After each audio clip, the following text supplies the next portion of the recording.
Jusqu'à la sortie de Skyward Sword en 2011, les jeux de la série The Legend of Zelda ne présentaient pas, sauf les suites directes comme The Adventure of Link, Majora's Mask ou Phantom Hourglass, de liens prouvés entre eux, seulement des faits et des histoires se faisant écho, permettant de théoriser sur une possible chronologie globale de la saga.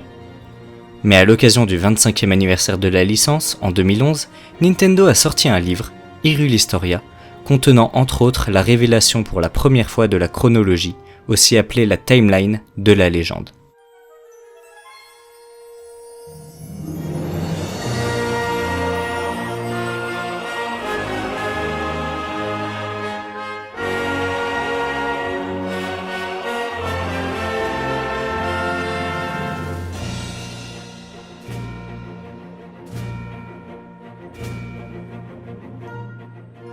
Cette chronologie, basée sur les faits des jeux et les histoires qui y sont racontées, se présente sous la forme suivante. Le début est marqué par la jeunesse du monde, par les 3 déesses d'or et de lumière, puis par Skyward Sword, et se divise en 3 lignes temporelles à partir d'Ocarina of Time, selon si le héros du temps ressort perdant ou victorieux de son combat contre Ganondorf, et en cas de victoire, si on le suit dans son retour dans le temps, ou si on reste dans l'âge adulte.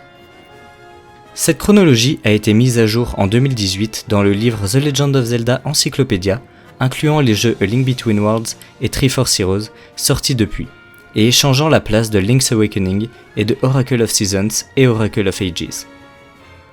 En effet, l'un des points clés à comprendre et à prendre en compte lorsque l'on étudie la timeline de The Legend of Zelda, c'est que celle-ci n'est pas fixe et qu'elle peut être amenée à évoluer et à être modifiée au fur et à mesure que les jeux sortent et qu'ils apportent de nouveaux faits et de nouvelles informations.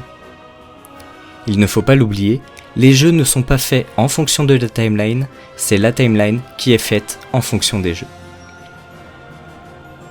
C'est d'ailleurs un point important souligné dans Hyrule Historia, juste avant le déroulé de la chronologie.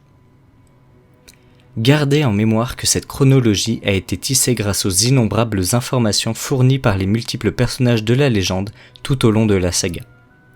L'interprétation de l'histoire d'Hyrule évolue constamment selon les époques et les témoins. En fonction des témoignages, des contradictions sur les origines de certains faits peuvent donc apparaître. Et il ne fait aucun doute que cette chronologie risque de connaître quelques chamboulements dans les années à venir. Certes, la colonne vertébrale qui constitue la ligne directrice ne changera peut-être pas dans ses fondements, mais de futures légendes sont susceptibles d'ajouter de nouveaux embranchements et de bouleverser certains faits que nous considérions pourtant comme acquis. Ainsi, des incohérences relevées dans certains jeux ne sont pas des erreurs au sein des jeux, mais de nouveaux éléments à prendre en compte dans notre étude et notre vision de la timeline. Pour finir, il faut rappeler qu'il y a aujourd'hui chez les créateurs des jeux The Legend of Zelda une volonté de laisser aux joueurs la liberté et la possibilité de théoriser eux-mêmes sur la chronologie et sur le placement des nouveaux jeux dans celle-ci. C'est la raison pour laquelle les derniers opus comme Breath of the Wild ou Tears of the Kingdom ne sont pas placés précisément dans la timeline et qu'il y a une absence délibérée de précision là-dessus. Alors bien sûr, nous aurons peut-être un jour de nouvelles officialisations de la timeline pour solidifier les bases que nous utilisons pour théoriser, mais quoi qu'il en soit, la chronologie continuera d'évoluer avec les nouveaux jeux qui sortiront, et les jeux autour de Breath of the Wild en font partie. Les questions sans réponse n'attendent qu'à être expliquées, et la timeline qu'à être détaillée. Avec l'évolution de la série et les théories sur son univers, la timeline de The Legend of Zelda continuera d'être tracée, et les histoires d'Hyrule, de l'âme du héros et du sang de la déesse n'ont pas fini de s'écrire.